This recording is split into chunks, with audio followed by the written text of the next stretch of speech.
Back here on Full-Time Devils to try and provide some Christmas spirit.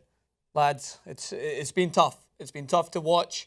I think it's been tough for people who aren't even Manchester United fans to just watch the defeat against Bournemouth.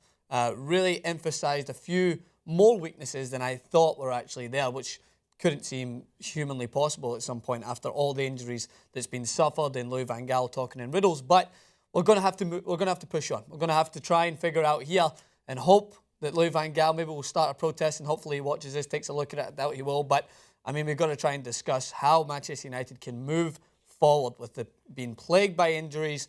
They're playing a team that are sitting in the relegation zone who I think personally have one of the worst defences in the league in terms of how they shape up. And United have to win this game. If they don't win this game, I'm going to go and talk tactics about cricket. That is the ultimatum I'm giving United for this game. So let's talk some tactics. So as always, before I get into what United should do to beat Norwich, I'm going to highlight a couple of things that just infuriated me about the game against Bournemouth. Now, everyone on Twitter crying out, can't defend cross balls, can't defend cross balls. Yes, that's absolutely true, they can't. But I want to take you to the second goal. Who can tell me how that corner kick was won by Bournemouth? It was from their centre defender, running from his own half, straight through into Manchester United's box, getting a shot on goal and winning a corner kick. Now, how did that happen? Oh yeah, that full tactics video that I did talking about pressing, out the window. You know why? Because you've got this big man in there called Fellaini who scores a lucky goal, but we have to keep playing him because we don't have anyone else in there because there's no squad depth. And what does he do? He breaks up the system. Not in a good way. He doesn't break up Bournemouth's system. He breaks up Manchester United's system because he has no clue what to do in the middle of the park. Yes, this is a rant that I'm going on. I'm going to start doing this more so because it has to be said before I get into tactics. Now, I'm going to talk to you really simple what Fellaini did wrong. Okay, so what happens is you get Bournemouth's centre defender in this area. So Depay's out wide. Martial is pressing. As I said before, this would be the perfect formation. Is you'd have Carrick sitting in here. You'd have Fellaini who pressing in this area. So just this is my lineup right now. So just imagine this is Fellaini and Mata. Mata was in this area at one point, I think. So I'll put him in here. Mata was in this area. Fellaini's in here. So he's in a good position. Carrick is defending. He's in a good position right here. All you want to do is force this wandering centre-back into a no-means area, an area of no problem. Force him in there. What happens? He drives forward. Fellaini just decides to guess that this centre-back is going to cut inside. So he checks into this area, leaving this massive gap. Carrick starts to come back, and that breaks up United's system. Because then what happens is Borthwick will need to check in. It will leave this gap. It can leave a wide man out here where he can ping the ball out. Or it just provides the opportunity for United to keep making mistakes. And this massive gap comes through here. I still think Martial can do a little bit better, but it's not his job to follow defenders back into his own box. It's to force them into an area, which he technically did. But then Fellaini steps out because he's got no clue how to play as a centre midfielder from a defensive standpoint.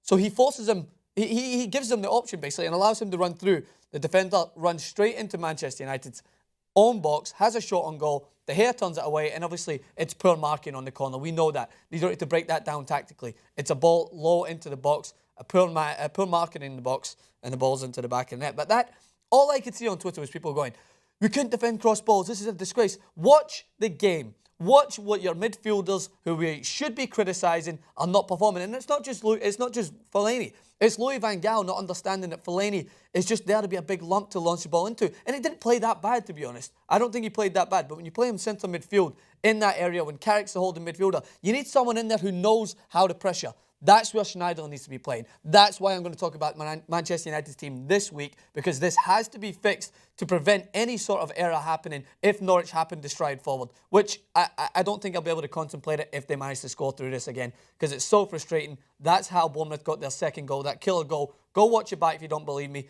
Fellaini's in a good position, then he just decides to be a hero for whatever reason, I don't know, and step into an unknown area. It gives them the gap, and then Bournemouth get the corner and a goal. So that's how it happens. So this is a team that I think United will line up with, obviously riddled with injuries. Phil Jones might come back in because McNair obviously hobbled off towards the end. You never know what will happen back there. But De Gea in goals, Jackson, Blin, McNair and Varela is who I think will be lining up at the back. This is a midfield I'm hoping they go with. Herrera is not fit, I don't think. Schneiderlin hopefully will come back. And what I need is Louis van Gaal to not play Fellaini anywhere near that kind of holding midfield position.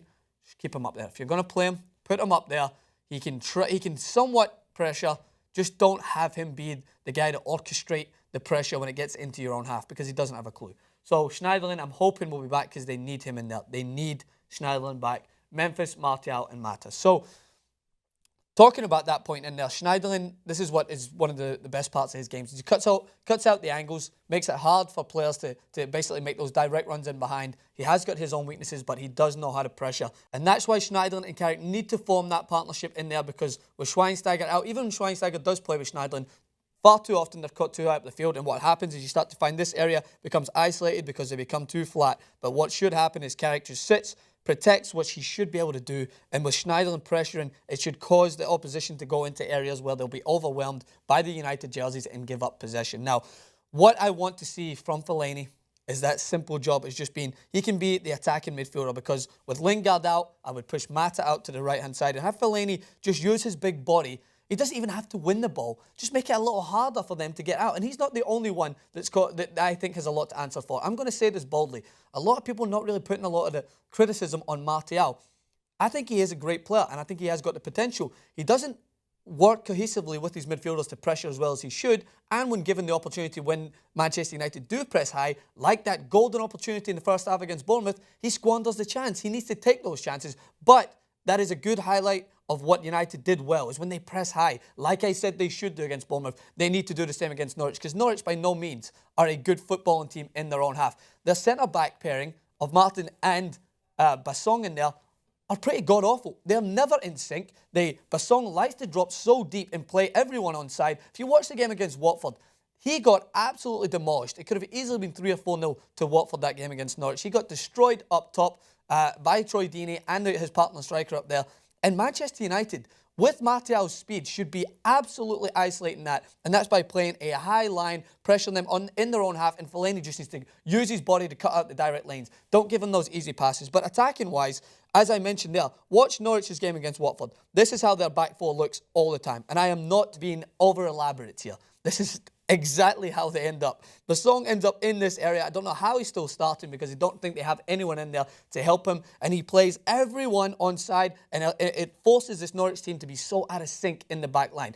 Manchester United need to take advantage of this. I loved the Pay's run, even though I didn't think they should have been doing it as much against Bournemouth, but against Norwich on the bigger field, they should isolate this. Carrick, I love the way he would just switch up the play by playing that direct pass in behind where Memphis Depay can find the room. Norwich, similar to Bournemouth, will drop deep into their own half, but at the same time, Bassong will drop even deeper. So there is going to be this space in behind where you can get Martial playing right on him and allowing for this area outside the box to be vacated, whether it is Fellaini or if it is Juan Mata to pick up the ball. I think this is a crucial game for Juan Mata.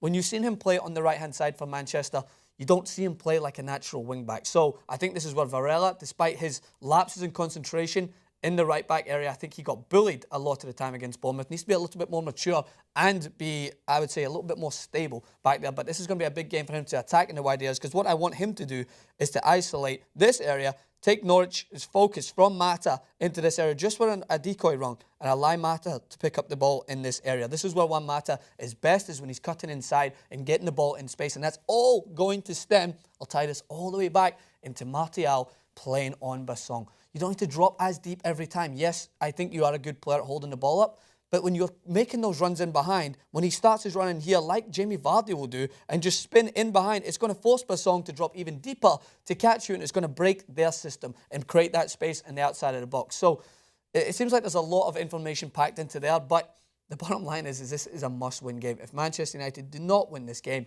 I really don't have an answer. I really don't. I try to break this down tactically. I showed what the problem was against Bournemouth. I think far too many people jumping on the cross balls bandwagon. It needs to be looked at from a full structural standpoint as a team. They need to press better as a team. They need to push onto Bassong and force him even further back, because they're going to be so out of sync in there. And I think Manchester United will find success in that and utilise Mata just on the edge of the box to pick up the ball as much as you can. A lot of stuff in there to digest. Let me know what you think in the comment section below. As always, come back over here to TYT Sports as we talk plenty more football over here. And thank you again for having me on. And let's get that win, surely.